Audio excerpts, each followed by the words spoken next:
Yeah, hello everybody, and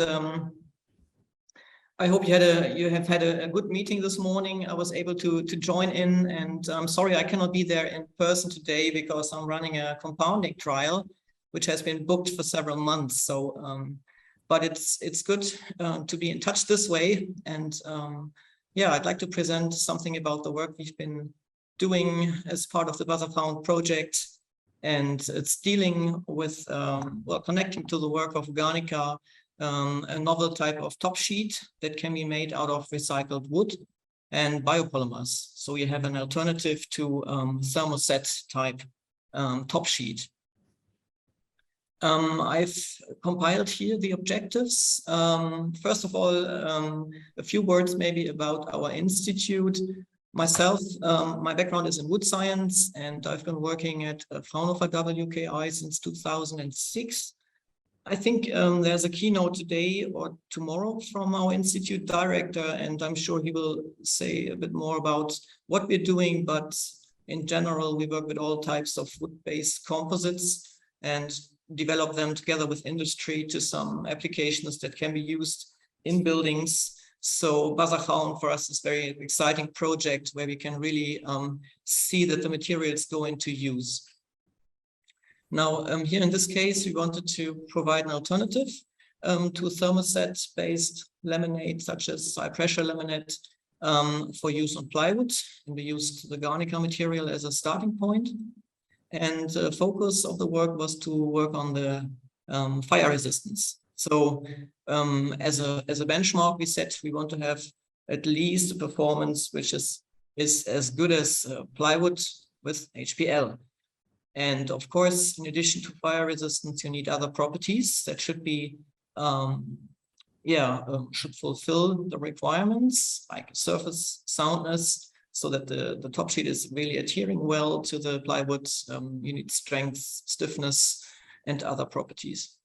Last but not least, we need to identify suitable applications in the building and other sectors.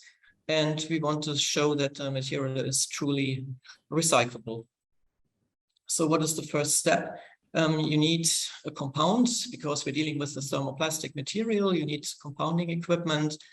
And we use this twin screw compounder to make different types of compounds based on wood particles. And these can be from residues from processing operations that are running anyway. So you don't have to harvest trees just for that purpose. You can use residues.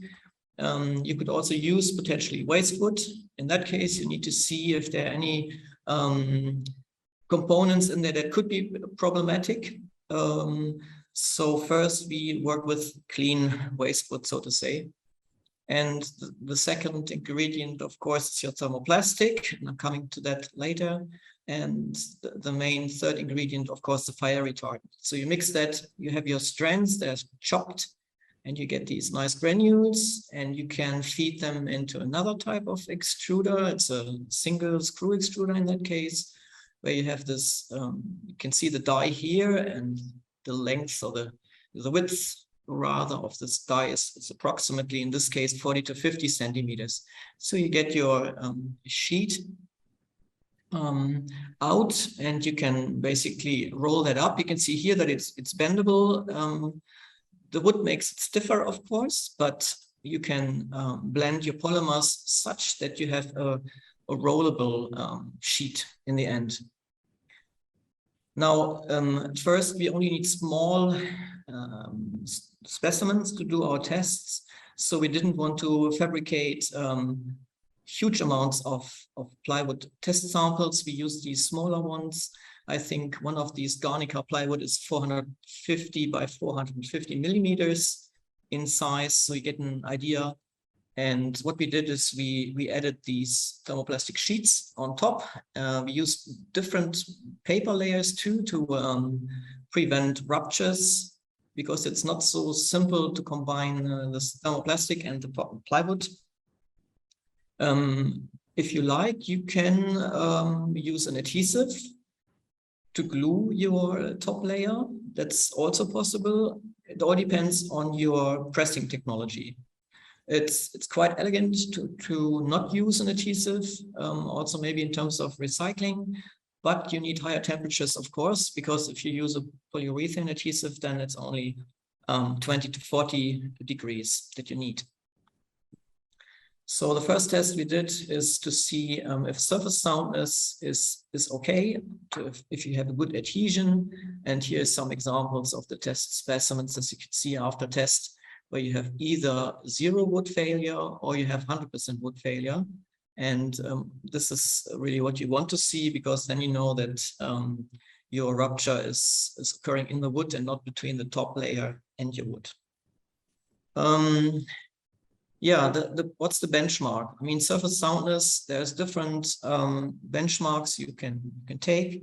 You can look after particle boards, then you have different types of particle board where you can orient yourself. That would be for interior applications here, 0.8 Newton per square millimeters. But you can also go for HPL elements. And it depends, of course, on the thickness of your samples. But to cut a long story short, surface soundness is not a problem. That worked well. As you can see here, we had, in this case, a biopolymer called polylactic acid, and we had a mixture of PLA and PBS to make it a bit more elastic material. So after we knew that the adhesion worked, we then started doing fire tests with the help of TECNALIA. Many thanks to Sarah, who did all these testings with our different compositions. And in this case, you see a lot of data here, but just to get you an idea, what was varied is the amount of wood in the composition. That's the first number here. Then we have the polymer and the fire retardant amount. So you can see that the filler level is quite high. 50 plus 20 would be 70% filler, which is quite a lot of compounding. But we knew from experience that the wood is good to prevent burning, dripping. So it's a nice component, plus it cuts cost, and it adds renewable component to the whole system. If you increase the fire retardant, as we did, we were hoping to get better fire performance, even better, but we couldn't increase the filler level more, so we had to go down with the wood level. And then we also tried to further decrease the wood level to have less problems in processing. And last but not least, the fourth sample you can see here is completely without wood, so it's only polymer and fire retardant. And our benchmark, as I said, is plywood, no treatment, with the fire retardant HPL glued on top. So that's what we want to measure against. And you see here some data. It's the ignition time, so it's time to ignition. You have a residue, what's left over after you have the cone basically burning your sample or adding heat. Then you have a so-called peak heat release rate, which is a good indicator. And the maximum average rate of heat emitted is more of a benchmark figure that is often used in for example, transportation, total heat release, and then some total smoke production. So in terms of time to ignition, you see that here the plywood performs better. It's longer in time to ignition. That is beneficial. And the peak heat release rate, on the other hand, we can see that the wood is doing a good job. Here, if you have the plywood with fire retardant HPL, although I must say it's not due to the plywood, it's due to the HPL that burns. Let's say the heat parameters are worse than for thermoplastic with wood. That's something we can state here and see. On the other hand, you can see that the smoke is a little bit worse if you go with the thermoplastic wood combination in your top sheet. So all in all, we were quite surprised to see that we can compete here with this setup. And now the question is if we can really process this well, and if the filler level is feasible. Some pictures here from the cone calorimeter testing. This is the untreated poplar plywood with fire retardant HPL, which we glued on top using a hot press. before and after the test. Right here, you can see one of the better combinations of the thermoplastic top sheet. Just to give you some impression. It is an intermittent system, so you will have forming up basically of this fire retardant when it is heated. Which raw materials are suitable for this type of? We tested 4 polymers that have been listed here. Not all of them are bio-based. The 3 on the top are bio-based, and they are 100% bio-based, PLA, HDPE. Of course, you can have it in fossil or sugarcane-based versions. So both options are possible. Recycled, you can also use, of course. We tested a biopolyamide 1010 that is 100% bio. And the PMMA is not bio in this case, but we included it to see if it gives better performance in terms of surface resistance. On the other hand, it proved more difficult to fire retard from our experience. And in terms of the wood particles, we used fresh ones or from reused milled and sieved particle boards. In that case, you have thermoset resin included, but it doesn't have a big influence on the performance. So that is another option. And coming to the recycling and end-of-life options, that's the good thing about this composite. You don't really need to separate the top sheet after you used this material. You can grind the complete thing and then reuse it in extrusion, injection molding, or for pressing, potentially, because if you see the proportion between the top sheet and the plywood, you can maybe even use it in particle board. That's something that can be tested.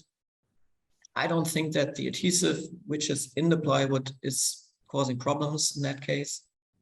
And if you want to sort your materials, because you can have all different types of polymers in your top sheet, this can be identified. It's a matter of how much energy and money you want to spend on separating this to have a clean stream of reusable material.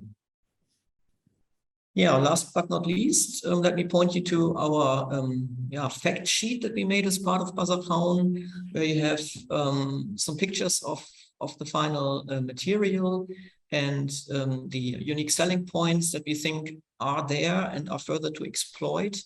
What we are competing with, of course, I don't want to say that HPL is a bad material. On the contrary, it's a very durable, high-performing material, and in some cases, I think we cannot. It's hard to go without, but in some cases, we can work well with thermoplastics that are based on renewable resources. And during the remaining time of the project, we're happy to exploit for further applications and to work on some more demonstrators. Yeah, thank you very much for being here today.